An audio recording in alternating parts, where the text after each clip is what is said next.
হরে কৃষ্ণ। তো ভগবত গীতা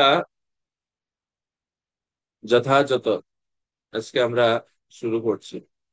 তো প্রথমে আমরা ভগবত গীতা পড়ার পূর্বে ভগবত গীতার উৎপত্তির সম্বন্ধে আমরা একটু জেনে নিই। ভগবত গীতা কোন গ্রন্থের অন্তর্গত কে বলতে পারবেন? জানেন?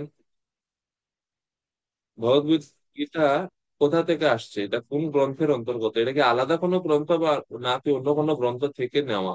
জয় কৃষ্ণ গোপাল প্রভু, বলুন প্রভু। মহাভারতের ভীষ্ম পর্ব। হ্যাঁ, বিষ্ণু পর্বের কোন অংশ থেকে? 42 25 25 থেকে 41 পর্যন্ত। 25 থেকে 42 পর্যন্ত। অনেক ধন্যবাদ প্রভু, খুব সুন্দরভাবে বলেছেন যে হ্যাঁ, মহাভারতের একটা অংশ হচ্ছে ভগবত গীতা। শঙ্করাচার্য প্রথম তিনি এই ভগবত গীতাকে আলাদা করে নাম দিয়েছেন গীত উপনিষদ। শঙ্করাচার্য এটা প্রথমে আলাদা করলেন এবং আম, আচার্য যখন বর্ণনা করেন যে যেরকম বাচ্চারা ওষুধ খেতে চায় না, তো পিতা মাতা কি করেন, কৌশলে ওষুধ খাওয়ার। হয়তো একটা কেক দিলেন বাচ্চাদের, কেকটা খাও। কেক বাচ্চারা পছন্দ করে, কিন্তু কেকের ভিতরে কি করলেন, ওষুধ দিয়ে দিলেন। তো বাচ্চা মনে করছে যে আমি কেক খাচ্ছি, কিন্তু কেকের সাথে কি খাওয়া হয়ে গেল, ওষুধ খাওয়া হয়ে গেল। একই রকম ভাবে পুরো মহাভারত রচনা করার মূল উদ্দেশ্য হচ্ছে ভগবত গীতার জ্ঞান উপদেশ জনসমাজে প্রদান করা। কিন্তু যেহেতু মানুষ আত্মতত্ত্ব জ্ঞান, আধ্যাত্মিক জ্ঞান, তত্ত্বকথা পছন্দ করে না, সেজন্য ভগবত গীতার জ্ঞানকে ভগবান এই মহাভারত রূপী এই কেকের মধ্যে এই ভগবত গীতার উপদেশ ভগবান দিয়ে দিয়েছেন, যাতে মহাভারত পড়তে পড়তে মানুষের গীতার জ্ঞানটাও লাভ করতে পারে। কেননা মহাভারতের মূল বিষয় কিন্তু ধর্ম অর্থ কাম মোক্ষ। ভক্তি বিষয়ে এ- বর্ণনা খুবই কম মহাভারতে। কিন্তু মহাভারতের ভক্তি বিষয়ে, আধ্যাত্মিক বিষয়ের জ্ঞান হচ্ছে এই ভগবত গীতা এবং আরো কিছু অংশ আছে যেখানে ভক্তি বিষয়ে, ভগবানের আরাধনা বিষয়ে, মুক্তি বিষয়ে আলোচনা করা হয়। নাহলে বেশিরভাগই মহাভারতের আলোচনা হচ্ছে ধর্ম বিষয়, অর্থ কাম ও মোক্ষ, যুদ্ধ, রাজনীতি, সমাজনীতি, কিভাবে, এই সব বিষয়ে মহাভারতের পুরো বর্ণনা। তো আপনারা জানেন মহাভারতে কয়টি পর্ব আছে মোট? 18টি, সবাই আমরা জানি। কে কে 18টা পর্বের নাম বলতে পারবে? ভগবত গীতার 18টা নাম, অধ্যায়ের নাম জানি না, আবার মহাভারতের 18 পর্বের নাম কিভাবে মুখস্থ করবো? তো মহাভারতের মোট 18টি পর্ব রয়েছে। আদি পর্ব, সভা পর্ব, বন পর্ব, বিরাট পর্ব, উদ্বেগ পর্ব, ভীষ্ম পর্ব, দ্রোণ পর্ব, কর্ণ পর্ব, শল্য পর্ব, সৌপ্তিক পর্ব, স্ত্রী পর্ব, শান্তি পর্ব, অনুশাসন পর্ব, আশ্বমেধিক পর্ব, আশ্রম বার্ষিক পর্ব, মৌসল পর্ব, মহাপ্রস্থানিক পর্ব এবং স্বর্গারোহণ পর্ব। এ হচ্ছে মোট 18টি অধ্যায়। এই 18টি অধ্যায়ের আবার, এই 18 পর্বের, সরি অধ্যায় না, পর্ব, এই পর্বের প্রত্যেকটার মধ্যে আবার ছোট ছোট উপপর্ব আছে। ঠিক আছে? তো ভগবত গীতা হচ্ছে, যেটা একটু আগে প্রভু বললেন যে ভগবত গীতা হচ্ছে মহাভারতের ভীষ্ম পর্বের অন্তর্গত, যেটা হচ্ছে ভীষ্ম পর্ব হচ্ছে ষষ্ঠ পর্ব। এই ভীষ্ম পর্বের মধ্যে মোট 117টি অধ্যায় আছে এবং এই 117টি অধ্যায়ের মধ্যে শ্লোক সংখ্যা হচ্ছে 5884টি। তো বিশাল এই ভীষ্ম পর্ব itself is big, so big. 117টা অধ্যায় আছে ভীষ্ম পর্বের মধ্যে, আর শ্লোক সংখ্যা হচ্ছে শুধু ভীষ্ম পর্বের 5884টি। এই 117টি অধ্যায় আবার 4টি উপপর্বে বিভাজন করা হয়েছে। মানে এই ভীষ্ম পর্বটাকে আবার 4টা উপপর্বে ভাগ করা হয়েছে। সেই উপপর্বগুলো হচ্ছে: জম্বুখণ্ড বিনির্মাণ পর্ব, 2 ভূমি পর্ব, 3 ভগবত গীতা পর্ব, 4 ভীষ্ম বধ পর্ব। এই হচ্ছে 4টা পর্ব। এই 117টি অধ্যায় বা ভীষ্ম পর্বের এই 4টা পর্বের মধ্যে 25 অধ্যায় থেকে 42তম অধ্যায়ের যে 18টি অধ্যায়, সে 18টি অধ্যায় নিয়ে ভগবত গীতা পর্ব গঠিত হয়েছে। ঠিক আছে, আশা করি ক্লিয়ার আপনারা। এই পর্যন্ত ভগবত গীতা কিভাবে আমরা, এটা কোন নির্দিষ্ট ভাবে আমরা দেখলাম কোন অংশের। এবং ভগবত গীতার এই ভীষ্ম পর্বের 25 থেকে 42তম অধ্যায়ের থেকে যে 18টা অধ্যায়, 18টার মধ্যে শ্লোক রয়েছে মোট 700টি। এই 700 শ্লোকের মধ্যে কে কয়টা শ্লোক বললেন? ভগবত গীতাতে আমরা দেখি 4 জনের উক্তি আছে। এক ধৃতরাষ্ট্র, দুই হচ্ছে আহ সঞ্জয়, তিন অর্জুন, চার ভগবান শ্রীকৃষ্ণ। এই 4 জনের উক্তি আমরা ভগবত গীতায় আমরা পাই। তা আবার কোন কোন, এটা আমাদের গ্রন্থে না, অন্য বাইরের যে ভগবত গীতা গুলো আছে সেখানে 4 জন না উল্লেখ করে 5 জনের উল্লেখ করা হয়। কৃষ্ণ, ধৃতরাষ্ট্র, দুর্যোধন, সঞ্জয়, অর্জুন এবং শ্রীকৃষ্ণ। এভাবে 5 জনের উল্লেখ করা হয়ে থাকে, কিন্তু আমরা 4 জনের হিসাব করি। ধৃতরাষ্ট্র, সঞ্জয়, অর্জুন, কৃষ্ণ, আমরা দুর্যোধন হিসাব করি না। তো ধৃতরাষ্ট্র কয়টি শ্লোক বললেন? কে কয়টি শ্লোক বললেন এটা জানা, এটা মুখস্থ করার দরকার। 700 শ্লোকের মধ্যে কে কয়টা করে শ্লোক বলেছে? ধৃতরাষ্ট্র শ্লোক বলছেন মাত্র একটা, প্রথম শ্লোক। ধৃতরাষ্ট্র বা প্রথম শ্লোক। সঞ্জয়ের শ্লোক হচ্ছে মোট 40টি। তো এইখানেই বাইরে যে কিছু গীতাতে আমরা এটা দেখতে পাবেন আপনারা, যে ওইখানে ওনারা আলাদা করেন। সেখানে সঞ্জয়ের তারা বলেন যে সঞ্জয়ের হচ্ছে 31টি শ্লোক, আর 9টি শ্লোক হচ্ছে দুর্যোধন। দুর্যোধন 9টা শ্লোক বলছেন। এইভাবে তারা বিভাজিত করে সেই, কেননা দুর্যোধনের কথোপকথন আছে। যখন প্রথম অধ্যায়ে সঞ্জয় বললেন যে, যখন ধৃতরাষ্ট্র জিজ্ঞেস করছেন যে মামকা পাণ্ডবাশ্চৈব কিম অপূর্বতা সঞ্জয়, এ সঞ্জয় আমার পুত্র এবং পাণ্ডবপুত্ররা কি করলো, তখন সঞ্জয় পাণ্ডব অর্থাৎ দুর্যোধন এবং পাণ্ডবরা কি করছে সেটা বলছেন। তো দুর্যোধন তার গুরুদেব দ্রোণাচার্যের কাছে গিয়ে কিছু কথা বলেছিলেন, সেগুলো সঞ্জয় উবাচ দিয়েই আমরা ভগবত গীতায় পাই। কিন্তু কিছু কিছু বাইরের গীতাতে ওনারা সেগুলোকে দুর্যোধনের উক্তি বলে আলাদা হিসাবে দেখেন। তো সেখানে দুর্যোধনের মোট 9টা শ্লোক বলছে।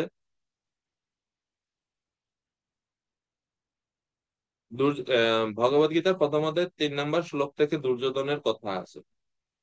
তো সেটা সঞ্জয়ের মুখ দিয়ে দুর্যোধনের কথার রূপে আমরা জানি। তো আমাদের হিসাবে ধৃতরাষ্ট্র একটা শ্লোক, সঞ্জয় 40টি শ্লোক বলেছেন, অর্জুন বলেছেন 85টি শ্লোক, এবং ভগবান শ্রীকৃষ্ণ বলেছেন 574টি শ্লোক। সেই হচ্ছে টোটাল 700 শ্লোক।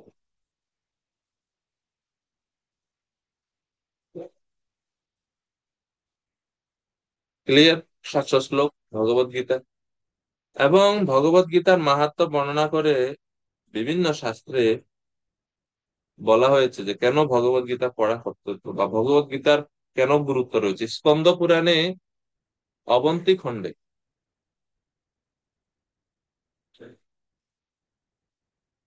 ব্যাসদেব স্বয়ং ভগবত গীতার মাহাত্ম্য বর্ণনা করছে। খুব সুন্দর শ্লোকের মাধ্যমে তিনি বলছেন, গীতা সুগীতা কর্তব্যা ইমন্নৈ শাস্ত্র বিস্তরে या स्वयं पद्मनाभस्य मुख पद्माद् विनिश्रिता सर्वशास्त्रमयी गीता सर्वदेवमयी यतः सर्वधर्ममयी यस्मात् तस्मादेतं समभ्यसे। কি বলছে যে গীতা সুগীতা কর্তব্যা কি অন্য শাস্ত্র বিস্তারেই, এই গীতা হচ্ছে সাক্ষাৎ ভগবানের বাণী। ইয়া স্বয়ং পদ্মনাভস্য মুখ পদ্মাৎ বিনিসৃত, স্বয়ং ভগবান পদ্মনাভ, ভগবান শ্রীকৃষ্ণের মুখপদ্ম থেকে প্রকাশিত হয়েছে এই ভগবত গীতা। সেজন্য গীতা হচ্ছে সর্বশ্রেষ্ঠ। গীতা সুন্দরভাবে গান করা কর্তব্য। গীতা সুগীতা কর্তব্য। সুগীতা, সুগীতা মানে গীতা মানে হচ্ছে গীত থেকে গীতা। ভগবান শ্রীকৃষ্ণ কুরুক্ষেত্রে যুদ্ধের প্রাক্কালে, যুদ্ধের শুরুতে, যুদ্ধের ঠিক পূর্ব মুহূর্তে অর্জুনকে গীত করেছেন, মানে অর্জুনকে বলেছেন। এই জন্য এটা হচ্ছে গীতা। গীতা শব্দের অর্থ হচ্ছে গান, অর্থাৎ গানের আকারে ভগবান শ্রীকৃষ্ণ অর্জুনকে বলেছেন। তো সেই জন্য আমাদেরও কিতাব যখন আমরা পড়বো, এটা সুন্দরভাবে গান করা করতে হবে, অর্থাৎ সুর দিয়ে পড়তে হবে। সুর দিয়ে পড়া উচিত ভগবত গীতা। এটা গানের আকারে ভগবান বলেছিলেন, তো সেই জন্য এটার নাম হচ্ছে গীতা। আমরা বলি না গীত, গীত থেকে গীতা। কারণ আমরা আমাদের বই আছে ভক্তি গীতি, ভক্তি মানে ভক্তি বিষয়ক ভজন বা গান সমূহ। তো সেই, এবং বলা হচ্ছে কিম অন্যই শাস্ত্র বিস্তর, যখন আমরা ভগবত গীতা পড়ি, ভগবত গীতা অধ্যয়ন করলে আর অন্য কোনো বৈদিক সাহিত্য পড়ার কোনো দরকার হয় না। কেননা সমস্ত বৈদিক শাস্ত্রে সার শিক্ষাসমূহ ভগবত গীতায় আমরা লাভ করে থাকি। এই জন্য বলছে সর্বশাস্ত্রময়ী গীতা। ভগবত গীতা হচ্ছে সর্বশাস্ত্রময়ী, সর্বদেবময়ী, সর্বধর্মময়ী। এই তিনটা হচ্ছে ভগবত গীতার বৈশিষ্ট্য। সমস্ত শাস্ত্রের সার ও গীতা, সমস্ত দেবতাদের সর্বদেবময়ী হচ্ছে ভগবত গীতা, এবং সর্বধর্মময়ী হচ্ছে ভগবত গীতা। এবং বৈষ্ণবীয় তন্ত্রসারে গীতা সম্পর্কে বলা হচ্ছে, গীতাধীতা চ येनापि ভক্তি ভাবেন চেতসা বেদ শাস্ত্র পুরাণানি তেন ধীতানি সর্বশ। যিনি ভগবত গীতা অধ্যয়ন করেন, কিন্তু গীতা কি মনোভাব নিয়ে অধ্যয়ন করা উচিত? গীতা অধীতা, যিনি গীতা অধ্যয়ন করেন, ভক্তি ভাবেন চেতসা। ভক্তি ভাবেন চেতসা মানে ভক্তিযুক্ত চিত্তে, ভক্তি ভাবিত চিত্তে যিনি ভগবত গীতা অধ্যয়ন করেন, কি ফল হয়? বেদ শাস্ত্র পুরাণানি তেন অধীতানি সর্বস্ব। ভগবত গীতা অধ্যয়নের ফলে ওই ব্যক্তির বেদ শাস্ত্র অধীতানি, সমগ্র বেদ পুরাণ আদি সমস্ত শাস্ত্রই সর্বতভাবে তার অধ্যয়ন হয়ে যায় শুধুমাত্র ভগবত গীতা অধ্যয়নের মাধ্যমে। এই হচ্ছে ভগবত গীতার মাহাত্ম্য, ভগবত গীতার শ্রেষ্ঠতা। সেজন্য শঙ্করাচার্য তিনিও ভগবত গীতার মাহাত্ম্যে বলছেন, সর্বোপনিষদো গাবো দুগ্ধা গোপাল নন্দনা পার্থ বৎস সুধীর ভোক্তা দুগ্ধম গীতামৃতম মহৎ। সমস্ত উপনিষদ গুলো হচ্ছে একটি গাভীর মতো। গাভী যা কিছু খায় তার সার সদৃশ স্বরূপ দুধ প্রদান করে। তো ভগবত গীতা হচ্ছে সেই সমস্ত উপনিষদ রূপী গাভীর থেকে সংগ্রহকৃত সার রূপী অমৃত বা দুধ হচ্ছে ভগবত গীতা। গাভী যেরকম একজন দোহন করতে হয়, এবং গাভী, বাছুর ছাড়া গাভী দুধ দেয় না। তো সেই জন্য কৃষ্ণ নিজে দোহন করছেন এই উপনিষদ রূপী গাভীকে, এবং বাছুর স্বরূপ কে আছেন? অর্জুন। পার্থ বৎস, বৎস মানে হচ্ছে বাছুর, পার্থ অর্জুন হচ্ছে এই বাছুর। এখন এমন না যে গাভী যখন দুধ দোহন করা হয় বাছুরের জন্য সব দুধ, বাছুর হচ্ছে উপলক্ষ মাত্র। কেননা বাছুর ছাড়া গাভী দুধ দেয় না। তো বাছুরকে উপলক্ষ করে দুধ সংগ্রহ করে, এবং দুধটা গ্রহণ করে কে? যিনি গাভী পালন করেন তিনি। তো সে একই রকম ভাবে ভগবত গীতার উপদেশ শুধুমাত্র অর্জুনের জন্য না, অর্জুন যে শুধুমাত্র উপলক্ষ এখানে। এমন না যে অর্জুন মোহগ্রস্ত হয়েছেন, সেটাও না, ভগবানের ইচ্ছাতেই তিনি মোহগ্রস্ত হয়েছেন, ভগবান ওনাকে মোহগ্রস্ত করেছেন যাতে অর্জুন এভাবে প্রশ্ন করে এবং ভগবত গীতার জ্ঞান উপদেশ দিতে পারে। তো ভগবত গীতার জ্ঞান উপদেশ কার জন্য? আমাদের জন্য, আমার জন্য। ঠিক আছে, এটা শুধুমাত্র এমন বলতে যে এটা তো অর্জুনকে বলছেন কুরুক্ষেত্রের যুদ্ধে, এটা শুধুমাত্র তার জন্য না। অর্জুনকে উপলক্ষ করে ভগবত গীতার জ্ঞান সমগ্র মানব সমাজের জন্য, সমগ্র মানব জাতির জন্য। এটা কোনো ধর্ম ভিত্তিক গ্রন্থ না যে খালি হিন্দুদের জন্য, সনাতনীদের জন্য না, সবার জন্য, সমগ্র মানব জাতির জন্য এই জ্ঞান।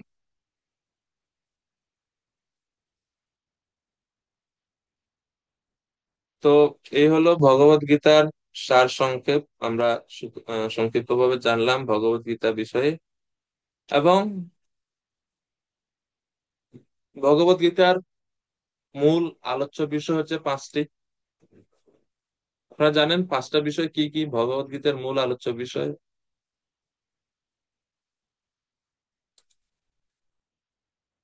বলতে পারবেন কেউ?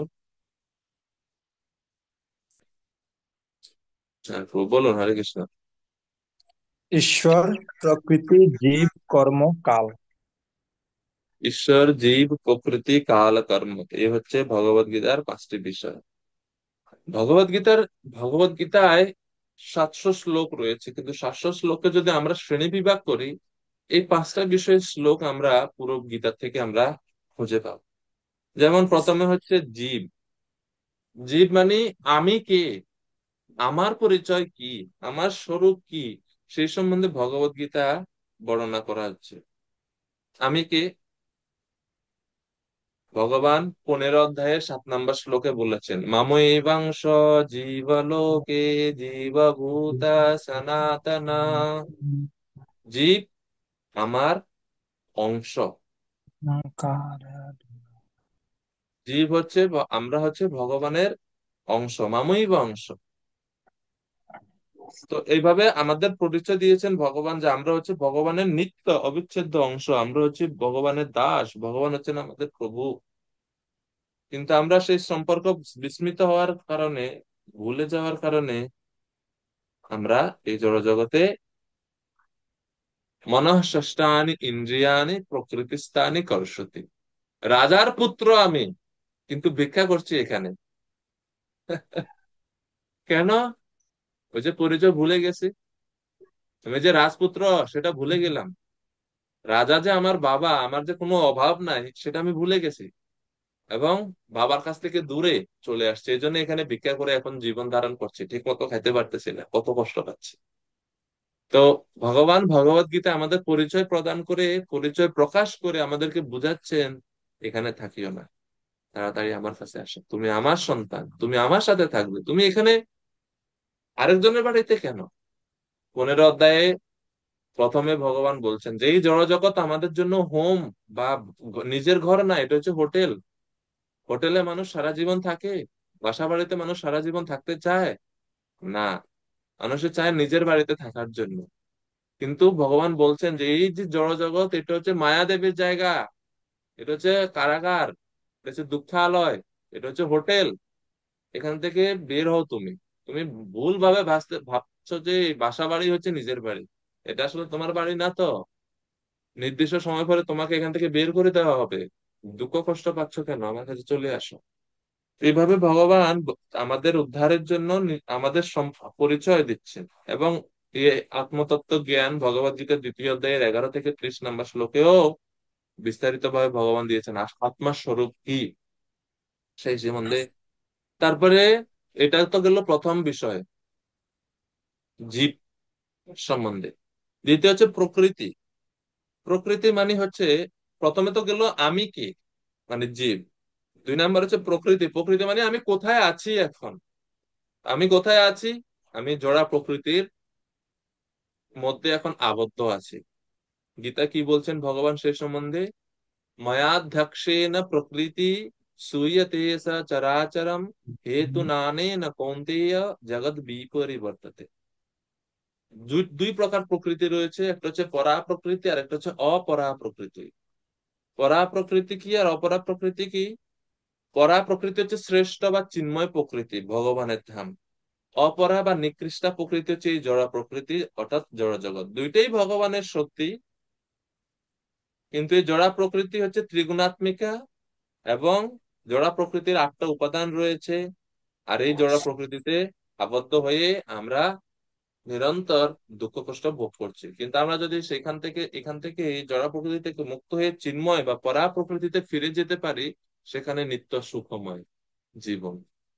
निर्माण मोहा जित संग दोषा अध्यात्म नित्या विनिवृत्त कामा द्वंद्वै विमुक्ता सुख दुख संगै गच्छन्त्य मूढ़ा पदमव्ययम् तत्। এই ভগবত গীতায় ভগবান বলছেন ওনার চিন্ময় ধাম পরা প্রকৃতি কেমন। न तद् भासयते सूर्यो न शशंको न पावकः यत् गत्वा न निवर्तन्ते तद्धाम परमं मम। এই সব শ্লোকে 15 অধ্যায়ে আরো বিভিন্ন জায়গাতে ভগবান ওনার নিজের ধাম সম্বন্ধে পরিচয় দিচ্ছেন। তুমি আমার কাছে চলে আসো, কোনো দ্বন্দ্ব নাই, দুঃখ কষ্ট নাই। ভগবানের ধাম হচ্ছে বৈকুণ্ঠ। বৈকুণ্ঠ মানেই সমস্ত কুণ্ঠা থেকে মুক্ত। তো সেজন্য আমাদের সেখানে যাওয়া উচিত, খুব শীঘ্রই যাওয়া উচিত। তারপরে তিন হচ্ছে কর্ম। জীব, ঈশ্বর, প্রকৃতি, কাল, কর্ম না, তো 3 নাম্বার হচ্ছে কর্ম। কর্ম মানে, তো প্রথম ছিল আমি কে, দ্বিতীয় হচ্ছে আমি কোথায় আছি, জড়া প্রকৃতি, 3 নাম্বার হচ্ছে কর্ম, অর্থাৎ এখানে আমি কি করছি, কেন আমি এখানে কি করছি, এখানে কাজটা কি করছি, এই হচ্ছে কর্ম। অর্থাৎ আমরা কর্ম করছি, কর্মের বন্ধনে আবদ্ধ হয়ে যাচ্ছি। তো গীতায় ভগবান কর্ম সম্বন্ধে বলছে যে কি কেমন কর্ম করলে আমরা এই জড় বন্ধন বা জড় প্রকৃতি থেকে মুক্ত হয়ে পরা প্রকৃতিতে যেতে পারবো, আর কেমন ভাবে কর্ম করলে আমরা আবার জড় প্রকৃতিতে আবদ্ধ হয়ে পড়বো। তো কর্ম সম্বন্ধে বলছে ভগবদ গীতা 3য় অধ্যায় 9 নম্বর শ্লোক, যজ্ঞার্থাৎ কর্মণ্যন্যত্র লোকোऽয়ং কর্ম বন্ধন তদर्थम कर्म कौन्तेय मुक्त संग समाचर। হে অর্জুন, যজ্ঞার্থাৎ কর্মণ অন্যত্র, যজ্ঞের বিধান, যজ্ঞের উদ্দেশ্যে, যজ্ঞের উদ্দেশ্যে বলতে যজ্ঞ হচ্ছে ভগবানের এক নাম, যজ্ঞ বৈ বিষ্ণু, যজ্ঞ বলতে ভগবান শ্রীকৃষ্ণ। যজ্ঞার্থাৎ কর্মণ, ভগবানের সন্তুষ্টি বিধানের জন্য, ভগবান শ্রী বিষ্ণুর প্রীতি বিধানের জন্য কর্ম করা উচিত। আর কেউ যদি সেরকম না করে অন্যত্র করে, অর্থাৎ অন্য কারো সন্তুষ্টি বিধানের জন্য, অর্থাৎ নিজের সন্তুষ্টি বিধানের জন্য, আত্মীয় স্বজনের সন্তুষ্টি বিধানের জন্য, পরিবারের পালন পোষণের জন্য শুধুমাত্র কর্ম করে, যজ্ঞার্থাৎ কর্মণ অন্যত্র লোকায়ম কর্মবন্ধন, অন্যত্র যদি করা হয় তাহলে কর্মবন্ধনে সে আবদ্ধ হতে হতে হয়ে যায়। এই জন্য পরে বলছে তদর্থম কর্ম কুন্তি, অর্জুন, ভগবানের সন্তুষ্টি বিধানের জন্যই কর্ম করো। তদর্থম কর্মপন্থী মুক্ত সঙ্গ সমাচার, এর ফলে তুমি মুক্তি লাভ করবে, কর্মবন্ধন থেকে মুক্ত হতে পারবে। তো এইভাবে ভগবান কর্ম সম্বন্ধে বলছেন, এবং ভগবান আরো বলছেন গহনা কর্মণা গতি, অর্জুন, কর্মের গতি বুঝতে পারা খুবই কঠিন। কর্ম বিভিন্ন প্রকার আছে, অকর্ম, বিকর্ম, কর্ম, অকর্ম, বিকর্ম, সেই বিষয়ে ভগবত গীতায় বিস্তারিত আলোচনা করছেন ভগবান। কর্মযোগ অধ্যায়ে আছে পুরো একটা অধ্যায় সেখানে। এরপরে চতুর্থ বিষয়, ভগবদ্গীতার মূল 5টি বিষয়ের মধ্যে চতুর্থ বিষয় হচ্ছে কাল। অর্থাৎ আমি এখানে কতদিন থাকবো, কতদিন থাকতে হবে আমাকে, কালের প্রভাব সম্বন্ধে ভগবান বলছেন ভগবত গীতায় 10ম অধ্যায়ে 33 নম্বর শ্লোকে, অহম এব অক্ষয় কাল, কালো অস্মি লোকক্ষয়কৃত প্রবৃদ্ধ, ইত্যাদি ইত্যাদি শ্লোকে ভগবান কাল শক্তির কথা বলছে, কাল শক্তি কিভাবে সবকিছুকে ক্ষয় করে দেয়, ধ্বংস করে দেয়। আর সর্বশেষ ভগবান নিজের সম্বন্ধে বলছেন ঈশ্বর। ঈশ্বর মানে এই যে সবকিছুর পরিচালনা কে করছেন, সবকিছুর অতীত, সেই পরমেশ্বর সম্বন্ধে উদ্ধৃতি দিয়েছেন ভগবান, ওনার সম্বন্ধে বলছেন আমি কে, এই সবকিছুর অতীত কি কেউ আছে, জড় জগতের এই সবকিছুর অতীত কে আছেন, তিনি সবকিছু কে, এই সবকিছুকে পরিচালিত করছেন, তিনি হচ্ছেন পরমেশ্বর ভগবান। তো পঞ্চম বিষয় হচ্ছে ঈশ্বর। ভগবান নিজে নিজের পরিচয় দিয়েছেন, অহম সর্বস্ব প্রভব মত্তঃ সর্বম প্রবর্ততে ইতি মত্বা ভজন্তে মাম বুধা ভাব সমন্বিতা, 10ম অধ্যায়ের 8 নম্বর শ্লোক। আমি সবকিছু, এই জড় জগতের সমগ্র জড় ও চিন্ময় জগতের সবকিছুর উৎস হচ্ছে আমি, সবকিছু আমার থেকে প্রবর্তিত হয়। সূত্রে যেমন মনুষ্যমূহ গাথা থাকে, সমগ্র জগৎ ওতপ্রোত ভাবে আমাতে জড়িত, কিন্তু কেউ সেটা দেখতে পায় না, বুঝতে পায় না। আমি সমগ্র জড় জগৎ ধারণ করে আছি, গা মা বিশ্ব ভূতানি ধারয়ামি অহম ওজসা উষ্ণামি চ ঔষধি সর্বা সোম ভূত্বা রসাত্মক। মানুষ যে আহার গ্রহণ করছে সেটাও আমি প্রদান করছি, চন্দ্রের মাধ্যমে আমি শস্য সমূহকে পুষ্ট করি, যা যা খেয়ে জীবগণ প্রাণ ধারণ করে। এইভাবে বিস্তারিত ভাবে ভগবান এই 5টা বিষয় নিয়ে আলোচনা করছেন ভগবত গীতা। এবং আমাদের উচিত ভগবত গীতার জ্ঞান ভালো করে বোঝা, উপলব্ধি করা, প্রত্যেকের উচিত। আমাদের অ্যাকচুয়ালি প্রভুপাদের একটা উক্তি আছে যে 700 শ্লোক সবার মুখস্থ থাকা উচিত। বুঝতে বুঝতে পারছেন? সাতশো শ্লোক মুখস্থ থাকা উচিত, গীতারের 700 শ্লোক, এতে এত বেশি কিছু কঠিন না, এটা মুখস্থ থাকা উচিত সবাই, এরকম প্রভুপাদ বলছেন। তো আপনারা চাইলে এটা মুখস্থ করতে পারেন 700 শ্লোক। কেউ যদি উদ্যোগ নেন আমি আপনাদের সাহায্য করব, সম্ভব। 1 বছর ট্রাই করলেই হয়ে যাবে, 1 বছর লাগবে। আপনি যদি খুব ধীরে ধীরেও শিখেন, মাত্র 1 বছর লাগবে। দেখেন ভক্তি জীবনে কত বছর আছেন, অত বছরে যদি ডেইলি একটা করে গীতা শ্লোক শিখতেন, অতদিনে আপনি পুরো ভগবত গীতা মুখস্থ করতে পারতেন। কিন্তু আমাদের সমস্যা কি, আমরা কিছু শিখতে রাজি না, নতুন করে চলছে, ও জব তো করতেছে, প্রসাদ পাচ্ছে, ওই তো হয়ে যাচ্ছে ভক্তি।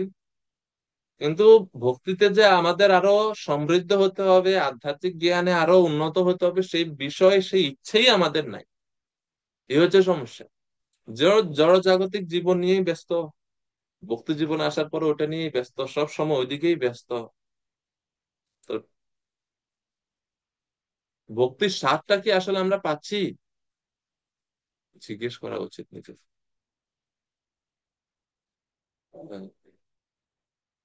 তো সেজন্য এগুলো জানা দরকার।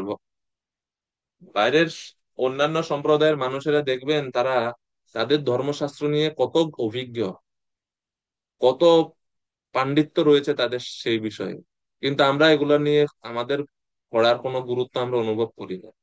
আমি বলছি ঠিক আছে, আছে তো, আমি জানি তো কিছু তো, মানে সাধারণ কিছু কথা তো আমরা জেনে গেছি। ইসকনে আসা, যুক্ত হওয়া মানে তো আত্মতত্ত্ব জ্ঞান কিছু তো জানি, থিওরিটি কিছু জানা হয়ে গেছে, আরো যে অ্যাডভান্স জানতে হবে, বিভিন্ন দৃষ্টিভঙ্গি থেকে বিচার করতে হবে, বিচার শক্তিটা, বিচার করার ক্ষমতাটা আমরা করি না। আমরা আরো বিস্তারিত ভাবে জানতে ইচ্ছা করি না।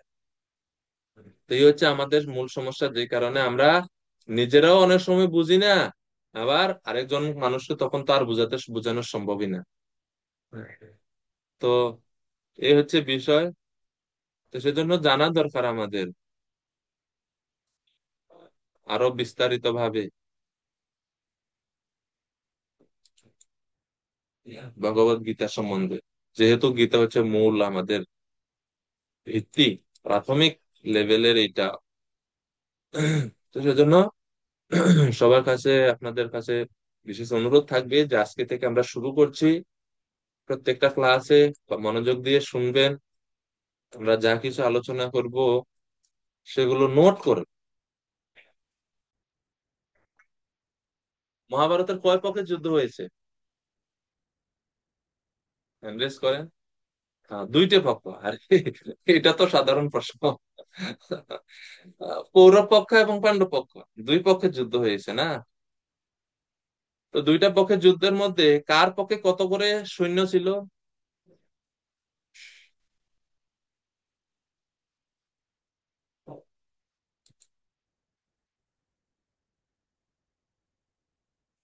উত্তম রূপ নিতাই রাম প্রভু, আপনি জানেন হরে কৃষ্ণ প্রভু। পাণ্ডব পক্ষে হরে কৃষ্ণ প্রভু, কতজন জানতে সৈন্য পারছেন। ছিল?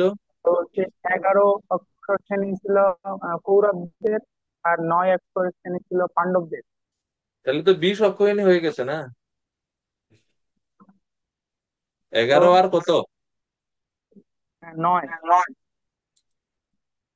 তাহলে মোট কত অক্ষৌহিনী যুদ্ধ হয়েছে মহাভারতে?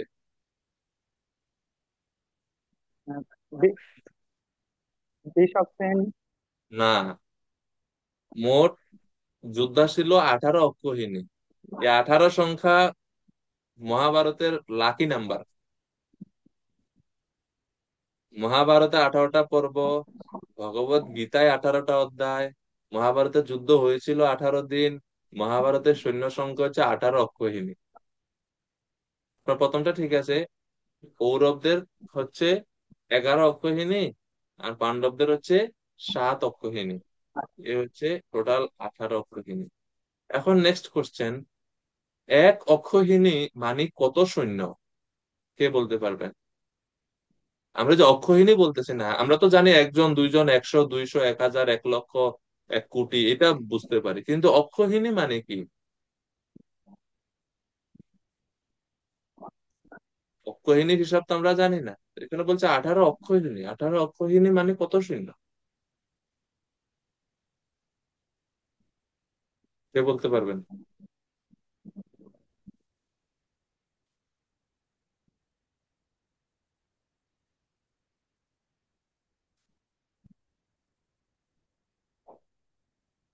চন্দ্রশূর বলছে 2 লাখ।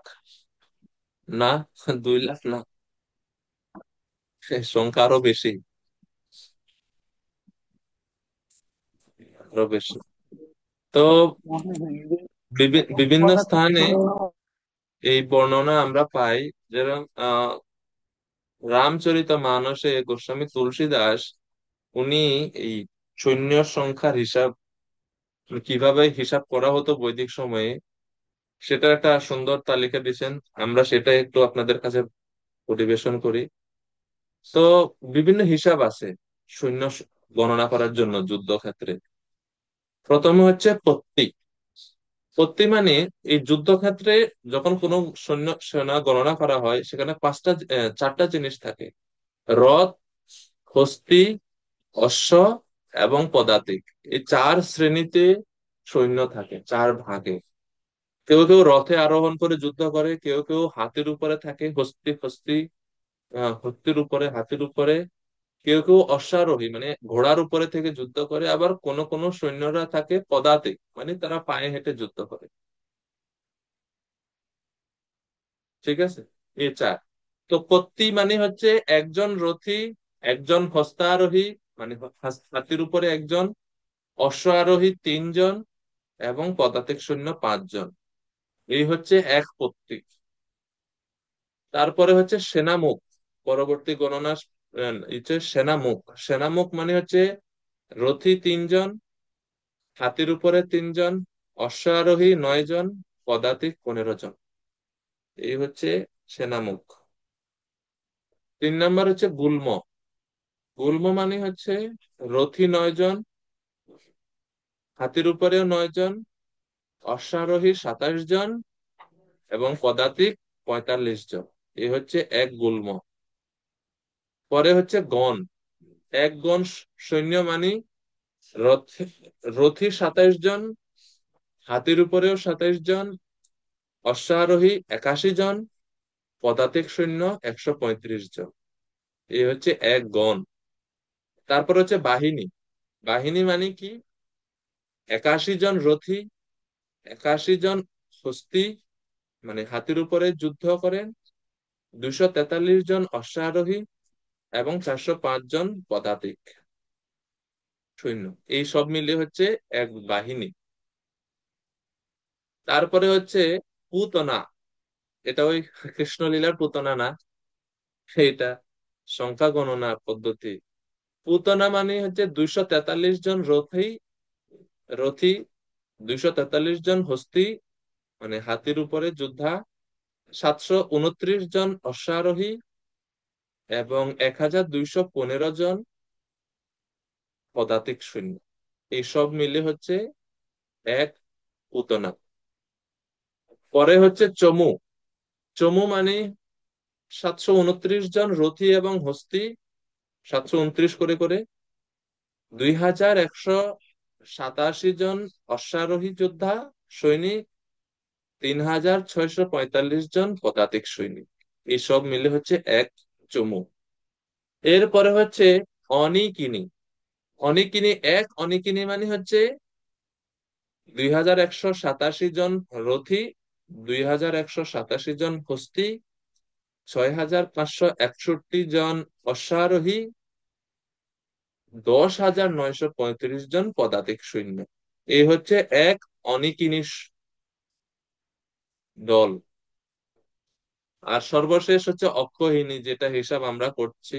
অক্ষৌহিনী মানে হচ্ছে রথী এবং হস্তি এই দুইটাতেই আছে 21,870 জন। অর্থাৎ 21,870 জন রথী, 21,870 জন হস্তার হাতির উপরে যোদ্ধা। অশ্বারোহী রয়েছেন 65,610 জন অশ্বারোহী, মানে হাতির সরি ঘোড়ার উপরে ওনারা যুদ্ধ চালান। আর পদাতিক সৈন্য রয়েছেন 1,09,350 জন। এই হচ্ছে টোটাল এক অক্ষৌহিনী। তো এইভাবে মহাভারতে 18 অক্ষৌহিনী সৈন্য ছিল।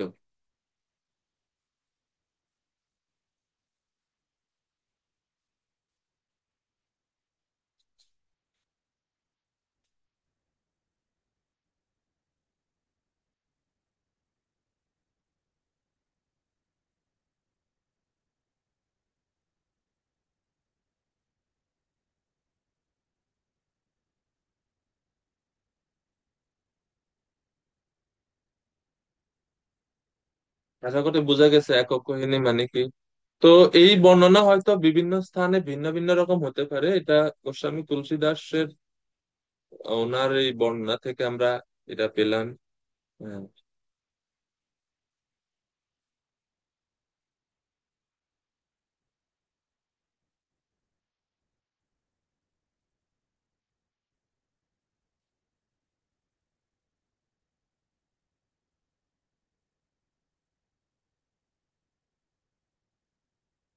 আর মহাভারতের এই কুরুক্ষেত্রের যুদ্ধস্থানে,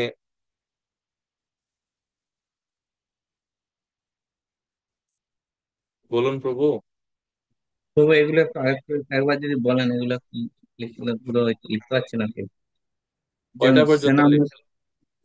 সেনামুখ, গুল্ম, উম, তারপর গণ, বাহিনী, পুতনা, চমু। মানে পরের এগুলার একটাও লেখা লিখতে পারেননি?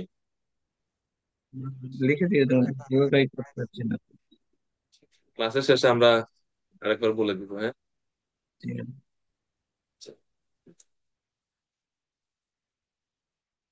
ওকে, আপনাদের চ্যাট বক্সে দিয়ে দিই, আপনারা এখান থেকে দেখে লিখে নেন।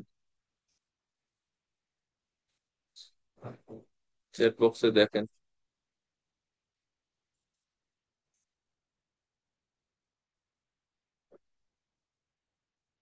দেখতে পাইছেন? ওখান থেকে দেখে লিখে রাখ, তাহলে আর আমার বলা লাগবে না।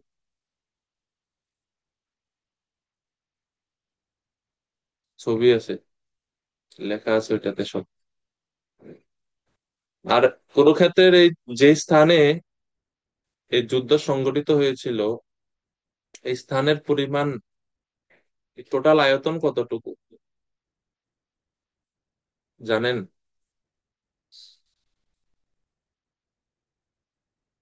যে মন্ডলাকার স্থানে যুদ্ধ হয়েছিল, এই যুদ্ধের স্থানের আয়তন হচ্ছে 5 যোজন বা 20 ক্রোশ। তো এখন প্রশ্ন হতে পারে, এত বিশাল সৈন্য এই স্থানে কিভাবে তারা যুদ্ধ করছে? মানে এত সৈন্য তো এই স্থানে তো সংকুলন হওয়ার কথা না।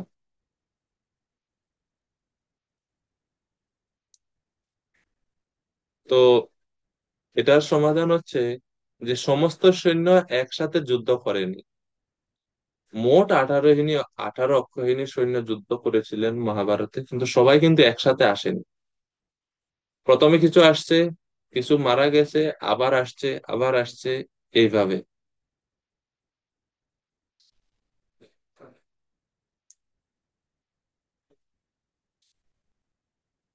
আর দুর্যোধন তার 11 অক্ষৌহিনী সৈন্য নিয়ে কুরুক্ষেত্রের দক্ষিণ পশ্চিম বিভাগে সেনানিবাস স্থাপন করেছিলেন।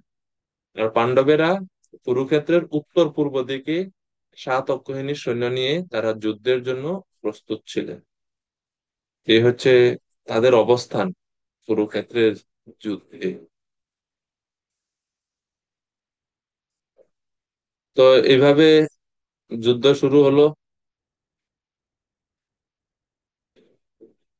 আমরা প্রথম শ্লোক আজকে উচ্চারণ করব। পুরোটা পড়তে পারবো কিন্তু, মানে আলোচনা শেষ হবে কিনা জানি না, কিন্তু আমরা পড়বো প্রথমটা। তো ভগবদ গীতা প্রথম অধ্যায়, শ্লোক নম্বর 1। ধৃতরাষ্ট্রবাচ ধর্মক্ষেত্রে কুরুক্ষেত্রে সমাবেতায়ুয়ুৎসব মামকা পাণ্ডবাশ্চৈব কিমকুর্বত সঞ্জয়।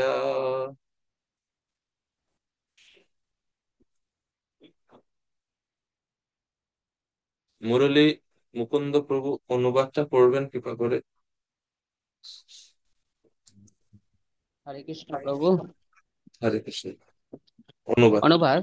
ধৃতরাষ্ট্র বললেন, হে সঞ্জয়, ধর্মক্ষেত্রে কুরুক্ষেত্রে যুদ্ধ করার মানসে সমবেত হয়ে আমার পুত্ররা এবং পাণ্ডুর পুত্ররা কি করলো? সহজ কথা। ধৃতরাষ্ট্র মনে হচ্ছে যে খুব সাধারণ ভাবে, খুব সরল মনে ধৃতরাষ্ট্র জিজ্ঞেস করছেন সঞ্জয়কে, সঞ্জয়, ধর্মভূমি কুরুক্ষেত্রে যুদ্ধের ইচ্ছায় সমবেত হয়ে আমার পুত্রগণ এবং পাণ্ডুর পুত্রগণ অতঃপর কি করল? তো এই যে কথোপকথন হচ্ছে, আমরা জানি সঞ্জয় ব্যাসদেবের আশীর্বাদে দিব্যচক্ষু প্রাপ্ত হয়েছিলেন, এবং এই জন্য তিনি জানেন কৃষ্ণ কি বলছেন অর্জুনকে। তো সেই জন্য ধৃতরাষ্ট্র সঞ্জয়কে জিজ্ঞেস করছেন যে, সঞ্জয়, আমার পুত্রগণ এবং পাণ্ডব পুত্রগণ সমবেত হয়ে যুদ্ধ করার ইচ্ছা সমবেত হয়ে তারপর তারা কি করলো? এই প্রশ্নের মধ্যে কি কোনো অসুবিধা আছে, কোনো সমস্যা আছে? এই প্রশ্নের জিজ্ঞাসার মধ্যে কোনো সন্দেহ আছে? আপনাদের কাছে কোনো সন্দেহ লাগে?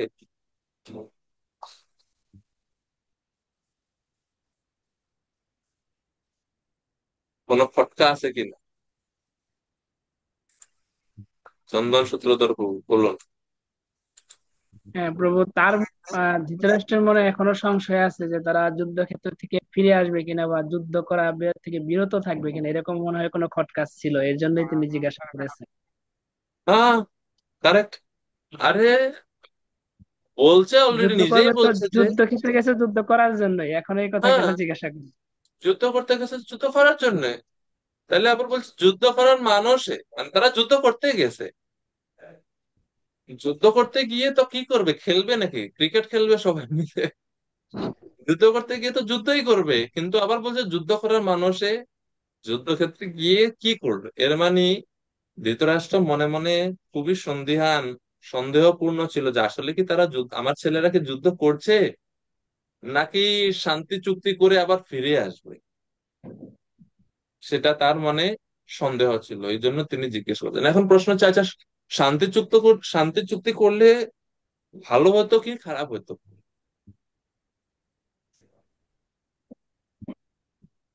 বলেন। ভালো হতো।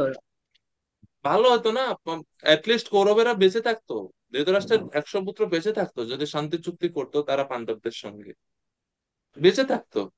কিন্তু ধৃতরাষ্ট্র চায় না তার পুত্রগণ শান্তি চুক্তি করুক। এটা হলো প্রথম সন্দেহ। দ্বিতীয় সন্দেহ ধৃতরাষ্ট্রের ছিল যে এই স্থানটা হচ্ছে কুরুক্ষেত্র, যেটা হচ্ছে ধর্মক্ষেত্র। এই জন্য শ্লোকের প্রথমে বলেছে ধর্মক্ষেত্রে কুরুক্ষেত্রে। এই কুরুক্ষেত্র ভূমিটা হচ্ছে ধর্মক্ষেত্র, আর আমার পুত্ররা হচ্ছে অধার্মিক। কথা- ধর্মক্ষেত্রে গিয়ে তাদের মন কি ধর্মের দ্বারা প্রভাবিত হয়ে গেল কিনা, তারাও কি ধর্ম আচরণ শুরু করে দিল কিনা, এই হচ্ছে তার দ্বিতীয় সংশয়। সংশয়। এর মানে ধৃতরাষ্ট্র চায় না তার পুত্ররা ধার্মিক হোক বা ধর্ম আচরণ করুক। এটা ধৃতরাষ্ট্র চায় না। তারপরে এই যে দুইটা কারণ, যে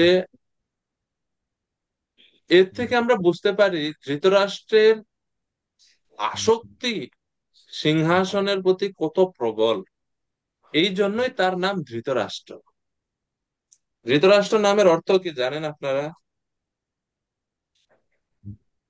কেন ওনার নাম ধৃতরাষ্ট্র?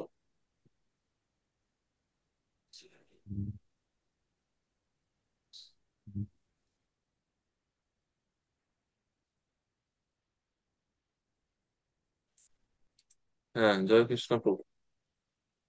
যিনি রাষ্ট্রকে ধারণ করার জন্য দৃঢ় প্রতিজ্ঞ। যিনি রাষ্ট্রকে ধারণ করে রাখতে চান, রাষ্ট্রকে।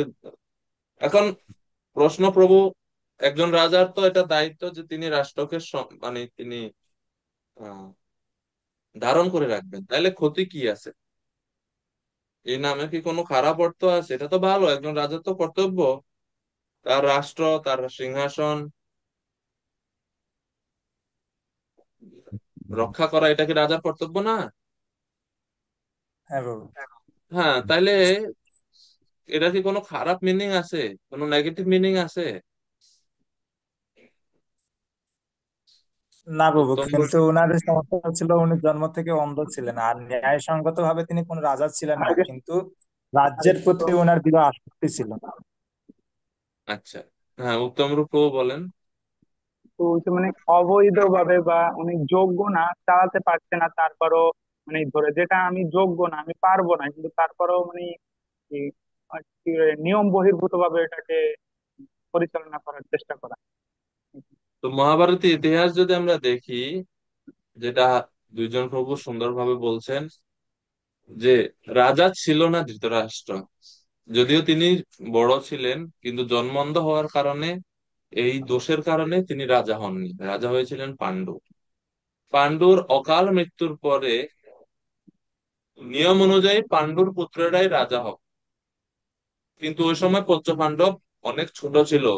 রাজ সিংহাসনে বসার জন্য উপযুক্ত বয়স তাদের এখনো হয়নি। সেই জন্য ভারপ্রাপ্ত রাজা হিসেবে ধৃতরাষ্ট্রকে বসানো হয়েছিল, যে পঞ্চপাণ্ডব যখন প্রাপ্তবয়স্ক হয়ে যাবে তখন তাদেরকে রাজ্য বুঝিয়ে দিবে, ততদিন পর্যন্ত ধৃতরাষ্ট্র রাজ্য সামলাবেন। কিন্তু তিনি সিংহাসন পেয়ে এখন সিংহাসনকে নিজের মনে করতেছেন। এখন ধৃতরাষ্ট্রের কথা হলো, আমি যতদিন বেঁচে থাকবো সিংহাসনে থাকবো, আমার পরে আমার ছেলেরা এই সিংহাসনের উত্তরাধিকারী হবে, পঞ্চপাণ্ডব বাদ।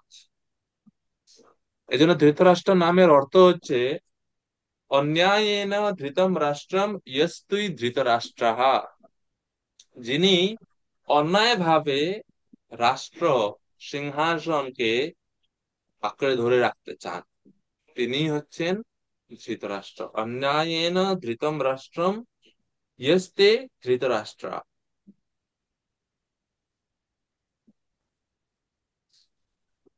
তিনি হচ্ছেন ধৃতরাষ্ট্র। অন্যায় ভাবে তিনি রাজ্য দখল, এখন পাণ্ডবদের রাজ্য ফিরিয়ে দেওয়ার কথা নিয়ম অনুযায়ী, কিন্তু তিনি সেটা না করে সেই সিংহাসনে নিজে বসে থাকতে চাচ্ছেন। এবং এই যে সন্দেহ প্রকাশ পাচ্ছে প্রথম শ্লোকে, যে আমার পুত্ররা কি করলো, এর থেকে আমরা ধৃতরাষ্ট্রের এত আসক্ত তার সিংহাসনের প্রতিটা বুঝতে পারি, যে তার নিজে, ধৃতরাষ্ট্র নিজে সিংহাসনে বসে থাকার জন্য তার পুত্রদেরকে তিনি মৃত্যুর দিকে ঠেলে দিতেও দ্বিধাবোধ করছেন। এবং তিনি এটাও সন্দিগ্ধ ছিলেন যে তারা ধার্মিক যাতে যেন না হয়, কারণ ধর্ম হয়ে গেলে তারা শান্তি চুক্তি করবে, তাহলে তো আমার আর সিংহাসনে বসে থাকা হবে না। তো কতটুক পদ, সুনাম, যশ, ক্ষমতা প্রতি কত প্রবল আসক্তির ফলে একজন বাবা তার পুত্রদেরকে নিশ্চিত মৃত্যুর দিকে ঠেলে দিতেও দ্বিধাবোধ করেন না। এই হচ্ছে আসক্তি। আসক্তি আমাদের হৃদয়কে কঠোর করে তোলে, বৈরাগ্য আমাদের হৃদয়কে কোমল করে তোলে। সেজন্য এই অত্যাধিক আসক্তি নিজের প্রতি, নাম যশ পদ প্রতিষ্ঠার প্রতি, ভক্তি জীবনের জন্য এটা প্রতিকূল। সেটা আমাদের কঠোর হৃদয়কে কঠোর কঠিন করে তোলে। হুম। তো সেজন্য এটা বর্জনীয়, সেটা আমাদের, এই যে অত্যাধিক আসক্তি, সেটা আমাদের বর্জন করতে হবে। সেটা হচ্ছে প্রথম শিক্ষা ভগবত গীতা। হ্যাঁ। তো ধর্মক্ষেত্রে, কুরুক্ষেত্রে সমবেতায়ুৎসব মামকা পাণ্ডবাশ্চৈব কিম অকুর্বত সঞ্জয়। এই বিশাল কুরুক্ষেত্রের যুদ্ধে পঞ্চপাণ্ডবদের সৈন্য কম, তাদের অস্ত্রশস্ত্রও কম, কিন্তু তারা এই ভয়ঙ্কর যুদ্ধ জয়ী হলেন একমাত্র ভগবান শ্রীকৃষ্ণের কৃপাতে। তো ভগবত গীতা এটা শিক্ষা প্রদান করে যে আমার কি আছে, কত যোগ্যতা সম্পন্ন, কত স্কিলফুল আমি, এর থেকে গুরুত্বপূর্ণ আমি কত দৃঢ়ভাবে কৃষ্ণের শরণাগত হতে পারছি। সমস্ত যোগ্যতা সক্ষমতা থাকা সত্ত্বেও, সৈন্য সংখ্যা বেশি হওয়া সত্ত্বেও দুর্যোধন কুরুক্ষেত্রে জয়ী হতে পারেননি, পাণ্ডবেরা হতে পেরেছেন। এর একটাই কারণ, তারা ছিলেন কৃষ্ণের শরণাগত, আর দুর্যোধন কৃষ্ণের শরণাগত ছিলেন না। এই জন্য ভগবত গীতার যে ধ্যান, যদিও আমাদের প্রভুপাদ ভগবত গীতা যথাযথ ধ্যান ধ্যান এগুলা কিছু দেন নাই, ছোট গীতার মধ্যে আপনারা পাবেন ভগবত গীতার ধ্যান আছে, গীতা ধ্যান। তো ওইখানে খুব সুন্দর একটা শ্লোক আছে, वासुदेव सुतं देवं कंस चाणूरमर्दनम् देवकी परमानन्दं कृष्णं वन्दे जगद्गुरुम्। শ্লোক আছে, ভগবান শ্রীকৃষ্ণের প্রতি প্রণাম নিবেদন করছে। ওই ধ্যান, গীতা ধ্যানের মধ্যে এই শ্লোক আছে। এর পরের শ্লোকটা হচ্ছে অনেক সুন্দর এবং অনেক গুরুত্বপূর্ণ,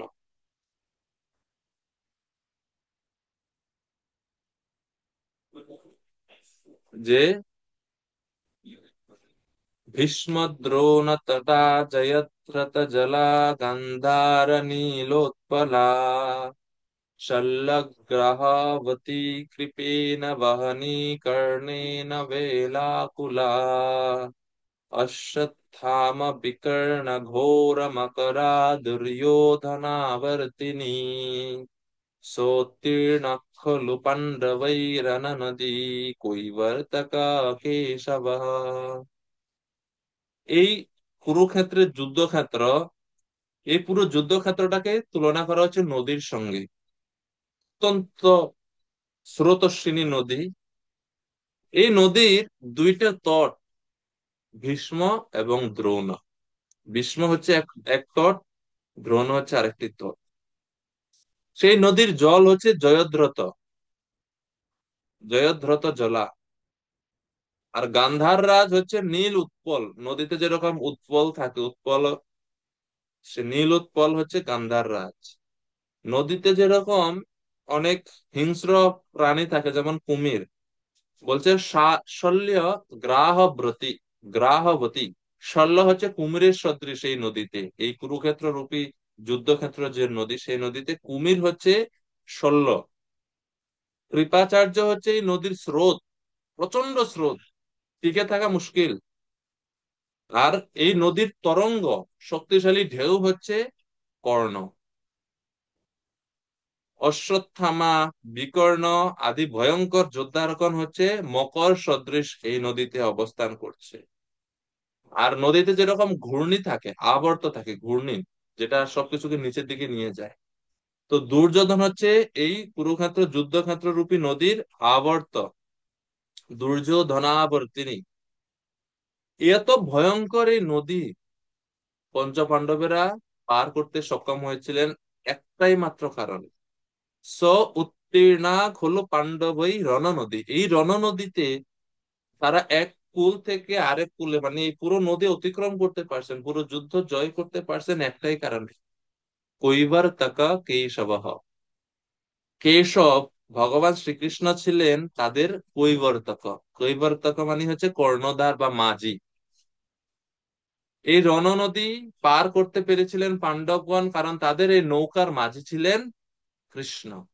তারা কৃষ্ণের নির্দেশ অনুসারে জীবন অতিবাহিত করেছেন, যুদ্ধ করেছেন, প্রত্যেকটা কাজে তারা কৃষ্ণের সাহায্য চেয়েছেন, কৃষ্ণের মত অনুযায়ী চলেছেন। এই জন্য এত ভয়ঙ্কর এবং দূরতিক্রমণীয় রণনদী তারা পার করতে সক্ষম হয়েছে।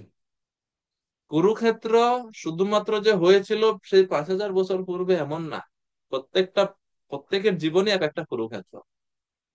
প্রতি মুহূর্তে সেখানে বিপদ আসে, ভয়ঙ্কর ভয়ঙ্কর বিপদ, ভয়ঙ্কর ভয়ঙ্কর ঢেউ, এক একটা ঢেউ এত এত বিশাল ঢেউ আসে, ঢেউয়ের ধাক্কায় আমরা হারিয়ে যাই। তো এই ভয়ঙ্কর এই জীবন রূপী জীবনটা একটা যুদ্ধ। কুরুক্ষেত্রের যুদ্ধ না হোক, কিন্তু তাও কম বড় যুদ্ধ না। এই যুদ্ধক্ষেত্র আমরা এই সংসার সমুদ্র বা এই যুদ্ধ ক্ষেত্র বা এই নদী সংসার রূপী ভয়ঙ্কর এই সমুদ্র আমরাও পাড়ি দিতে পারবো, যদি আমরা খুব দৃঢ়ভাবে কৈবর্তক কেশব, আমাদের নৌকার মাঝি স্বরূপ কৃষ্ণকে আমরা স্থাপন করি। কৃষ্ণ যদি আমাদের নৌকার মাঝি হয়, তাহলে অতি সহজেই আমরা এই সংসার রূপী যে জীবন সংগ্রাম, সেটা আমরা পার করতে পারি। এটা হচ্ছে আরেকটা গুরুত্বপূর্ণ শিক্ষা, ভগবদ গীতার ধ্যানে এটা আছে। আপনারা চাইলে এটা শ্লোক শিখতে পারেন, অনেক সুন্দর এই শ্লোকটা।